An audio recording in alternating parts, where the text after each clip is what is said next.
Shri Venkateswara gold తాకట్టులో ఉన్న మీ బంగారాన్ని విడిపించి కొనబడును.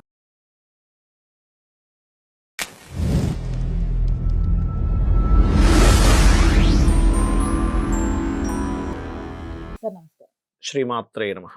సార్ 3 గ్రహాలు కలుస్తున్నాయి. వీటి వల్ల ఎలాంటి ప్రభావాలు ఉండబోతున్నాయి? వాటి నుంచి పరిహారం ఏమైనా ఉందా సార్? తప్పకుండా అండి. మనకి క్రూర గ్రహాలు అంటారు. అగ్రెసివ్‌నిచ్చే ప్లానెట్స్, ఉష్ణ సంబంధించినటువంటిది, ఒక కోప స్వభావాన్ని, గొడవల్ని, యుద్ధాలను ఇచ్చే ప్లానెట్స్ అన్నమాట ఇవి. అందులో పర్టికులర్‌గా ఏప్రిల్ 2వ తేదీ నుంచి కలవబోతుంది ఇది. సో, ఏప్రిల్ 2 కంటే ముందే ఒక మార్చి 25, 26 నుంచి దీని ప్రభావం ఉంటూ ఉంటుంది. వేటి మీద ఉంటుంది దీని ప్రభావం అంటే, యుద్ధ విషయం పెరిగే దాని మీద. అంటే ఏ గ్రహాలు కలుస్తున్నాయో ముందుగా తెలుసుకుందాం. శని, రవి ఆల్రెడీ మనకి మీనంలో ఉన్నారు. కుజుడు, రాహువు కలిసి ఉన్నారు కుంభంలో. ఈ కుజుడు వెళ్ళి మళ్ళీ ఈ శని రవులతో కలుస్తున్నాడు. సో ఈ 3 గ్రహాలు 14 రోజులు కలిసి ఉంటాయి కంటిన్యూస్గా. దాని తర్వాత శని కుజులు కలిసి ఉంటారు. మధ్యలో 11వ తేదీకి బుధుడు ఎంటర్ అవుతాడు. గురువు కూడా పరివర్తన యోగంలో ఒకసారి అటు ఇటు ఈ రెండింటికి ఇమాజినేటివ్ పరివర్తన అంటే గోచారంలో పరివర్తన ఉంటుంది. సో దీనివల్ల ఏంటంటే న్యాచురల్గా అయితే ఒక 3 గ్రహాలు క్రూర గ్రహాలు కలయిక. అండ్ ఈ బుధుడు ఎంటర్ అవడం వల్ల ఇది ఎటువంటి వాటికి ఎక్కువగా ప్రభావం చూపిస్తుంది అనేది మీకు ఇప్పుడు చెప్తాను. అయితే ఈ యొక్క విషయాలు చెప్తుంది నేనైనప్పటికీ చెప్పిస్తుంది ఈ సాక్షాత్ లలిత అమ్మవారిగా భావిస్తూ. ఇక్కడ దీనివల్ల దేశకాల పరిస్థితుల్లో ఎటువంటి మార్పులు ఉంటాయి, 12 రాసుల వారికి ఎటువంటి మార్పులు ఉంటాయి కూడా ఉంటుంది. ఈ 3 గ్రహాల కలయిక ఏదైతే ఉందో ఇది యుద్ధాన్ని పెంచుతుందండి. తగ్గినట్టే అనిపిస్తుంటుంది. మీరు యుద్ధం ఎలా ఉంటుందంటే ఇంకేముంది ఆగిపోతుంది అన్నట్టుగా అనిపిస్తూ మళ్ళీ పెరుగుతూ ఉంటుంది. ఆపేసామంటూ ఉంటారు, బాంబులు వేస్తూ ఉంటారు. ఈ రకంగా ఉంటూ ఉంటుంది. అయితే యుద్ధం విషయంలో పెరుగుదల, గురువు మామిడి పళ్ళకి అదేవిధంగా అరటి పళ్ళకి కారకుడు. ఈ ఎక్స్పోర్ట్ చేసే రైతులు ఉంటారు, లేదా ఇంకొన్ని రోజుల్లో ఏముంది రేపు దింపేద్దాం మామిడి పళ్ళు అనుకునేసరికి గాలి వాన, వడగళ్ళ వాన పడడం, లేకపోతే గాలి వల్ల కొంత డ్యామేజ్ అవ్వడం ఇట్లాంటివి ఇస్తుంది. కాబట్టి రైతులు ఈ విషయంలో జాగ్రత్తగా ఉండాలి. ఈ 3 గ్రహాల కలయిక వల్ల ఇజ్రాయెల్, ముస్లిం కంట్రీస్కి, అమెరికా కంట్రీస్కి పెద్ద దెబ్బ. అందులో ముఖ్యంగా ట్రంప్ లాంటి వాళ్ళకి ఇబ్బంది, కొంచెం అవమానం పడడం ఎక్కువ జరుగుతూ ఉంటుంది. అదేవిధంగా మరొక విషయం ఏంటంటే ఇది రాజులకు కూడా ఇబ్బంది. ఇది రాజుల కంటే ఇప్పుడుండే రాజరికాలు అంటే ప్రెసిడెంట్లు, సీఎంలు, పిఎంలు కదా, దానికి సంబంధించినవి మొదటి 1-2 వారాలు 2 వారాలు ఎక్కువ ప్రభావం ఉంటుంది ఏప్రిల్ మాసంలో. ఎందుకంటే రవి కలిసి ఉంటాడు కాబట్టి.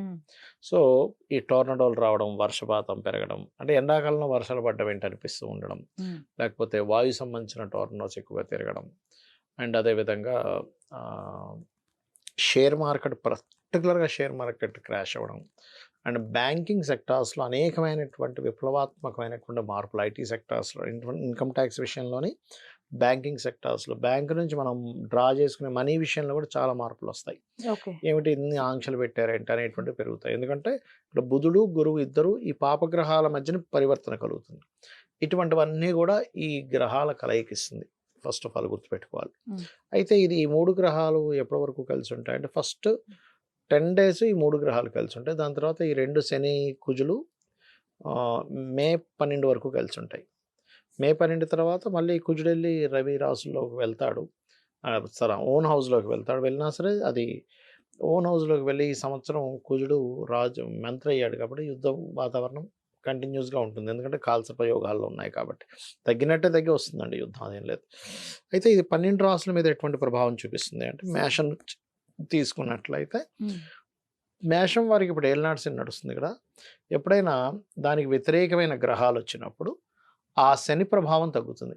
అంటే వీళ్ళకి గతంలో చేసిన ఇన్వెస్ట్మెంట్స్ రిలేటెడ్ సంబంధించినవి ఎప్పుడో వస్తాయో రిజల్ట్ అనుకునేవి కొంచెం త్వరగా రావడం, అలాగే కొంచెం ఖర్చులు ఎక్కువగా ఉండడం, మ్యారిటల్ లైఫ్ మీద ఎక్కువ ఇబ్బంది అనేది ఇస్తూ ఉంటుంది 12లో అధిక గ్రహాలు ఉన్నప్పుడు. అదే వృషభం వారికి లాభస్థానంలో గ్రహాలు మంచిదే.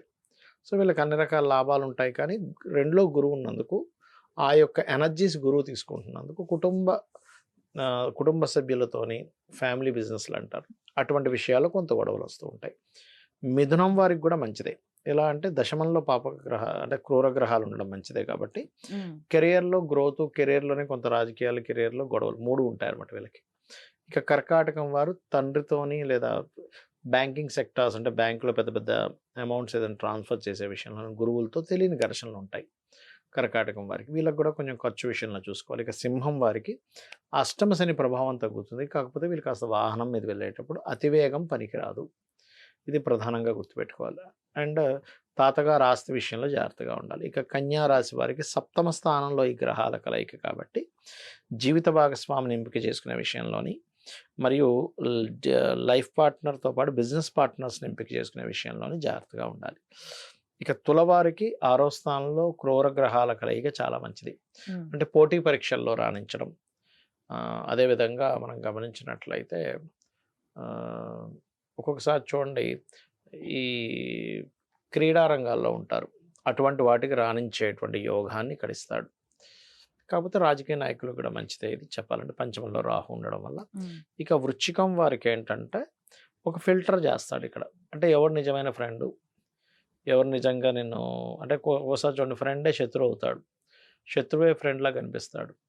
అండ్ అదేవిధంగా ప్రేమ వ్యవహారాలు, కొంచెం సంతానం కోసం ఐయుఐలు ఐవీఎఫ్లు చేయించుకునేవారు జాగ్రత్తగా ఉండాలి.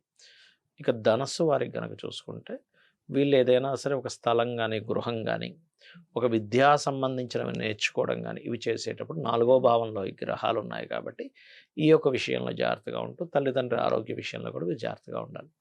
మకరం వారికి 3వ స్థానంలో ఉండే గ్రహాలు మంచిదే.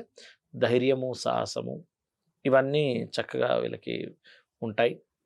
అందులో ఎటువంటి సందేహం లేదు. కాకపోతే ఎవరితోనైనా మాట్లాడేటప్పుడు కాస్త చూస్తూ మాట్లాడాలి. ఇక కుంభం వారికి 2వ స్థానంలో శని.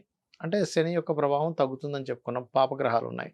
అంటే కొన్ని గొడవలు జరగడం వల్లే కొంత మనీ రావడం కానివ్వండి, లేదా కొన్ని సందర్భాలలో వీరికి ఎప్పుడైతే ఈ గ్రహాలు 2వ స్థానంలో ఉన్నాయో ధనం రకరకాల మార్గాల్లో వస్తూ కొంత ఘర్షణ కూడా ఉంటూ ఉంటుంది.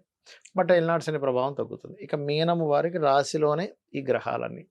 దీనివల్ల ఏంటంటే కొంచెం ఇన్ని రోజులు మనం నెగ్లిజెన్సీగా ఉన్నవి సెట్ చేసుకోవాలని కొంత అగ్రెసివ్గా కొంత పని చేయడము, కొంచెం బాడీ కొంచెం పెయిన్స్ రావడం ఇటువంటివి ఇస్తూ ఉంటుంది.